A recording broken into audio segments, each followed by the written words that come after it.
பாருங்கள், இந்த மாதிரி பாசிப்பயிரை 2 நாள் ஊற வச்சு இந்த மாதிரி முளைக்கட்டி வைங்க. நல்லா அப்படி பூத்து வரும். பாருங்கள், முல்லைப்பூ மாதிரி இருக்குது.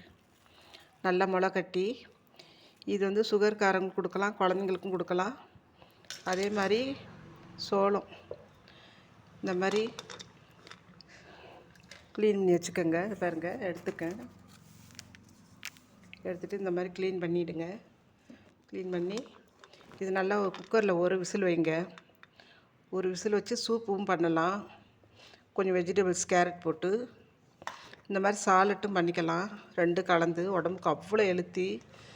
குழந்தைங்களுக்கெல்லாம் ரொம்ப நல்லது. ஸ்கூல் விட்டு வந்தாங்கன்னா ஈவினிங் கொடுக்கலாம். சுண்டல் மாதிரி தாளித்து 2 ஒரே ஒரு பாய்லர் வச்சு இதை வேக வைக்காதீங்க. இது பச்சையாகவே கொடுங்க.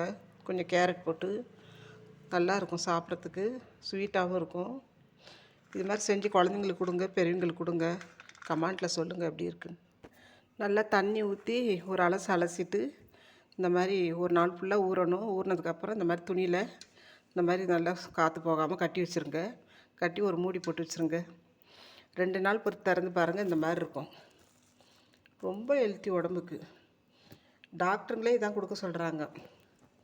அதனால் கொடுங்க, குழந்தைங்க தாராளமாக கொடுக்கும். இந்த மாதிரி சோளமும் கான்னு சொல்லுவாங்க இல்லையா, இந்த மாதிரி வச்சு கொடுங்க. சும்மா ஒரு பாய்லர் வச்சுக்கோங்க. லைட்டாக உப்பு போட்டு குக்கரில் ஒரே ஒரு விசில் வச்சு 2த்தையும் கலந்து கொடுக்கலாம். அவ்வளோ ஹெல்த்தி குழந்தைங்களுக்கு. சுகர்காரங்க கண்டிப்பாக சாப்பிடுங்க. அவ்வளோ நல்லது உடம்புக்கு. இந்த பாவக்காய் வறுவலில் கூட அந்த பாசி பருப்பு முளை கட்டினது போட்டிருக்கோம். நீங்களும் போட்டு சாப்பிட்டு பாருங்கள் எப்படி இருக்குன்னு. பாருங்கள், எடுத்து போட்டிருக்கேன். நீங்கள் சாப்பிட்டு எப்படி இருக்குன்னு சொல்லுங்கள்.